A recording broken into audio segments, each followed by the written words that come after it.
சிம்ம ராசி. சிம்ம ராசி நேயர்களுக்கு சிலருக்கு கண்டிப்பாக இந்த வருஷம் தீராத பிரச்சனை. சிம்ம ராசி நேயர்களுக்கு இந்த வருஷம் தீராத பிரச்சனை. ஆனா இப்ப வருது 33 வருது. 33 அஷ்டமத்து சனி. இப்ப வருது அஷ்டமத்து சனி. அஷ்டமத்து சனி 33 அஷ்டமத்து சனி சிம்ம ராசிக்கு மிக கவனமாக இருக்க வேண்டும். மிக எச்சரிக்கையா இருக்கும். உங்க தசாபத்திய பார்த்துக்கோங்க, உங்க வயசை பார்த்துக்கோங்க. உங்க ராசிக்கு 8க்கு போயிடாரு. அப்போ உங்க ராசிக்கு 8 போயிருக்காரு. அப்ப 8க்கு போன உங்களுக்கு எந்த அளவுக்கு செல்வாக்கு கொடுப்பாரு?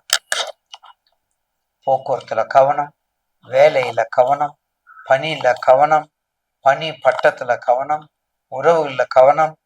உறவுகள் சிதறாக விடும். குழந்தைகள் படிக்காம போயிருப்பாங்க. அப்பா தானே போயிட்டு போறாரு, அப்பா போனாரு, நாங்க என்ன படிச்சாலும் அப்படி கேட்குறாங்க. சரி, அப்பா கஷ்டப்படுறாரு, நம்ம போய் ஒரு வேலையை செய்யணும் அப்படின்னு நினைக்கல. அப்பா தானே, அவர் பாடின பாட்டுல நம்ம என்ன பாதி எடுத்துடுவோம் அப்படின்னு நினைக்கிறாங்க. அது யார் நினைக்கணும்? 40 வயசுக்கு மேல. யார் நினைக்கணும்? 50 வயசுக்கு மேல. இப்படிலாம் செஞ்சா தான் உங்களுக்கு கண்டிப்பாக ஒரு நல்ல விமர்சனம் உண்டு. சிம்மராசினருக்கு ஒரு நல்ல விமர்சனம் உண்டு. ஏன்னா உங்களுக்கு அஷ்டமத்து சனிங்கிறதுனால அந்த தாக்கங்கள் கடகத்தை விட சமத்துக்கு குறையும், கடகத்தை விட சிம்மத்துக்கு குறையும்.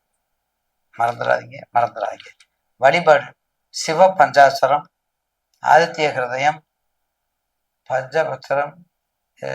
பஞ்சபாத்திரங்கள் இதெல்லாம் எடுத்து வச்சுக்கிட்டு வீட்லயே நீங்க செய்யலாம். எடுத்து வச்சுட்டு வீட்டிலேயே செஞ்சீங்கன்னா கண்டிப்பாக இந்த அஷ்டமத்து சனி தாக்கம் குறையும். ஒரு ட்ரையல் போங்க, V square, tri square, hexane square இப்பெல்லாம் சொல்றேன் பார்த்தீங்களா? அந்த எம்பளத்தை போட்டு அதுக்கு தக்கன விளக்கு கூட்டின்னு 9 வரணுங்க.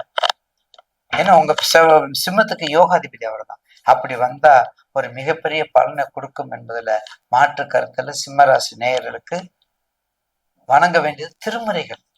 திருமுறை வழிபாடு நல்ல சிறப்பா வழிபாடுங்க. வாழ்த்துக்கள்.